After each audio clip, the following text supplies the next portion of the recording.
तो भाई लोग कैसे हो। और यार स्वागत है आपका अटैक ऑन टाइटन की एक और नई ब्रेकडाउन वीडियो में।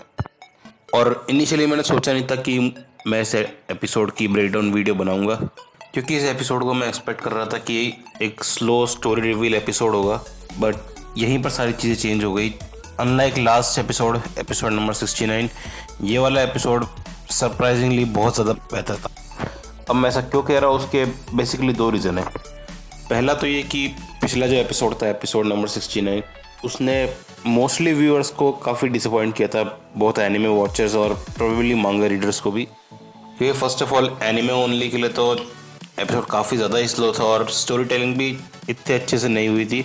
और मांगा रीडर्स जो है उनको भी रियलाइज़ हुआ था कि इस एपिसोड में 3-3 चैप्टर्स के थोड़े थोड़े पार्ट्स निकाल के दिखाए हैं, और इसीलिए मांगा रीडर्स को लग रहा था कि ये किस तरह से अडेप्टेशन हो रही है। लेकिन ये एपिसोड देखने के बाद प्रोबेबली अब समझ में आ गया कि पिछला एपिसोड जो था कहीं ना कहीं एक नेसेसरी सैक्रिफाइस था, क्योंकि पिछले एपिसोड ने मापा ने जो भी स्लो स्टोरी टेलिंग वाले पार्ट्स थे उन सबको कवर अप कर लिया है। और अब इसके बाद से जो भी पार्ट आएंगे स्टोरी टेलिंग के और फाइट सीन्स सारे के सारे अब इंटेंस होने वाले, बहुत ज़बरदस्त एपिसोड्स आने वाले हैं अब आगे। अब जैसे कि पिछले एपिसोड में मापा ने 3 चैप्टर्स के कुछ कुछ छोटे छोटे पार्ट्स को लेकर एक एपिसोड बनाया था, जो कि तीनों ही पार्ट स्लो थे उन चैप्टर्स के। अब इस एपिसोड्स में मापा ने उन चैप्टर्स के कुछ नॉर्मल सीन्स को लेकर बनाया ये वाला एपिसोड। और यहाँ पर फिर दूसरा पॉइंट आता है जिसकी वजह से ये एपिसोड मेरे को सरप्राइजिंगली बहुत ज़्यादा बेटर लगा, और वो है इस एपिसोड का सिनेमैटिक वर्क जो मापा ने किया है। मतलब पिछला एपिसोड जिस क्लिफ हैंगर पे एंड हुआ था उससे ये तो पता चल गया था कि इस एपिसोड में बेसिकली स्टोरी गाबी और फाल्को के ऊपर ही फोकस करने वाली है। और क्योंकि मैंने मांगा पढ़ रखी है तो मुझे ये भी पता था कि इस एपिसोड में क्या क्या होने वाला है, कौन कौन सीन रहने वाले हैं।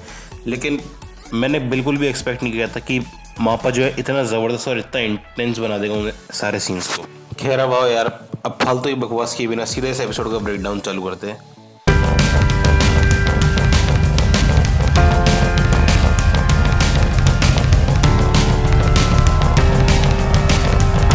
तो इस एपिसोड की स्टार्टिंग में हमको दिखता है कि गाबी और फाल्को अपने प्रिजन से भाग चुके हैं, और फिर उनको एक लड़की मिलती है काया नाम की, और काया जो है उनको अपने घर पर बुलाती है खाना खाने के लिए। और फिर इसके बाद जो डाइनिंग टेबल वाला सीन हमको दिखता है उसी से आइडिया हो जाता है कि मापा ने कितना ज़बरदस्त काम किया है इस एपिसोड को सिनेमैटिकली बहुत इंटेंस बनाने के लिए। Same goes for this scene जिसमें काया जो है गाबी और फाल्को को उसकी मम्मी की कहानी बताती है। और दोनों सीन को मैं सजेस्ट करूँगा कि 1-2 एपिसोड अगले आने के बाद आप एक बार जाके मांगा पढ़ना इन 2-4 एपिसोड्स की, आपको रियलाइज़ होगा कि मापा ने कितना ज़बरदस्त काम किया इन सीन्स को सिनेमैटिकली इंटेंस बनाने के लिए। और इस चीज़ के लिए मापा का प्रेज तो बनता है। और इसी चीज़ की वजह से अब मैं और भी ज़्यादा एक्साइटेड हो गया हूँ अगले एपिसोड के रेस्टोरेंट सीन के लिए, जिसके लिए हम वीडियो में आगे बात करेंगे। अब इसके बाद न्यूज़ रिपोर्टर्स के ज़रिए हमको ये बेसिक आइडिया दे दिया जाता है कि पैराडाइस में अभी किस तरह का कन्फ्यूजन का माहौल चल रहा है।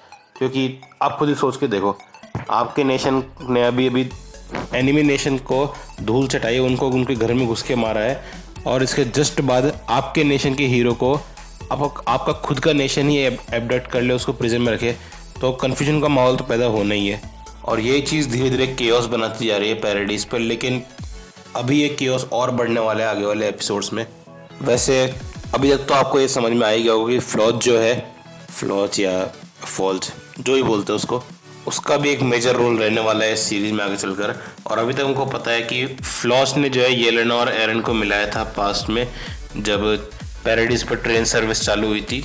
और साथ ही साथ फ्लॉज ने भी एरन के एब्डक्शन की न्यूज़ को रिलीज़ किया था पब्लिकली।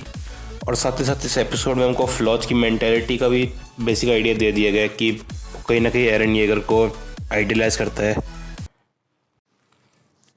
अच्छा, ऐसा भी कुछ हुआ था। खैर इसे इग्नोर मारो, आगे बढ़ते हैं। खैर इस एपिसोड में हमको एक और चीज़ पता चल जाती है कि अटैक ऑन टाइटन में कुछ भी रैंडमली नहीं होता, हर चीज़ के पीछे कुछ ना कुछ वजह ज़रूर रहती है। और ये चीज़ हमको इस एपिसोड में 3 इंस्टेंसेस पर मिली। अच्छा ठीक है, ऑलमोस्ट हर बार रैंडमली नहीं होता। खैर पहला इंस्टेंस तो ऑब्वियसली ये छोटी लड़की जो मिकासा को आइडियलाइज करती है।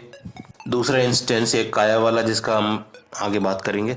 मगर इन दोनों से ज़्यादा फेवरेट जो मेरा सीन है, जो पुराने सीन से कनेक्ट होता है, वो है ये वाला जिसमें हांजी जो है अपने पुराने प्रिजनर्स की याद करती है।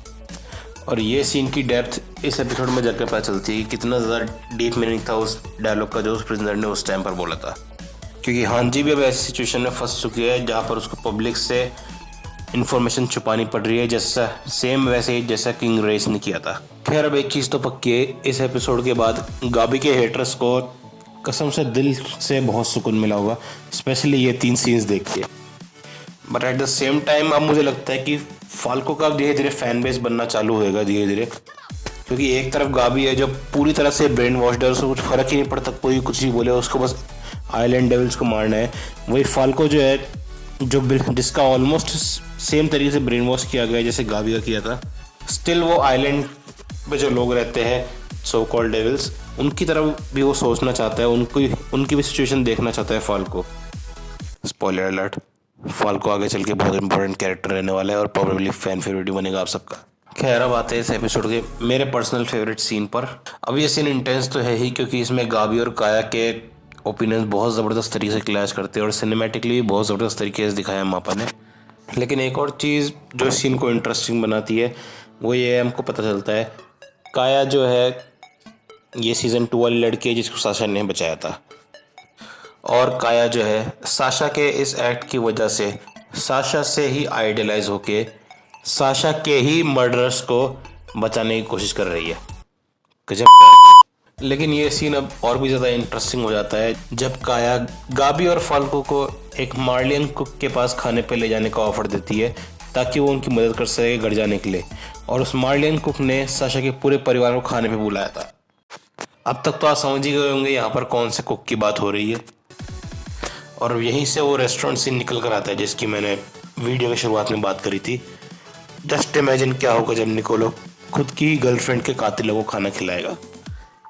कुछ भी हो रहा है। खैर पर्सनली मैं उस रेस्टोरेंट सीन के लिए बहुत ज़्यादा एक्साइटेड हूँ क्योंकि वो रेस्टोरेंट सीन बहुत ज़्यादा इंटेंस होने वाला है, और जिस तरह का सिनेमैटिक वर्क मापा ने इस एपिसोड में किया है उससे देखकर लग रहा है कि वो रेस्टोरेंट सीन और भी ज़्यादा इंटेंस लगने वाला है जितना मांगा में लगा था।